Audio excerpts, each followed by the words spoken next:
आज एक सवारी वारी ने आज दिखाता है। चलो भैया आर राजा गुलजारगंज मछली शहर सुजानगंज, जार राजा गुलजारगंज मछली शहर सुजानगंज। कहाँ चल बा? मछली शहर सुजानगंज गुलजारगंज कहाँ जावा? मछली साथ चला भैया।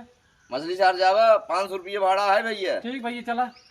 चल एक बार। हाँ भैया चला। अच्छा अच्छा 5 मिनट ही रुका रहा, हम रस के आवत है पीछा जल्दी आया। तुरंत ही आवत है भैया, खड़ा रहा।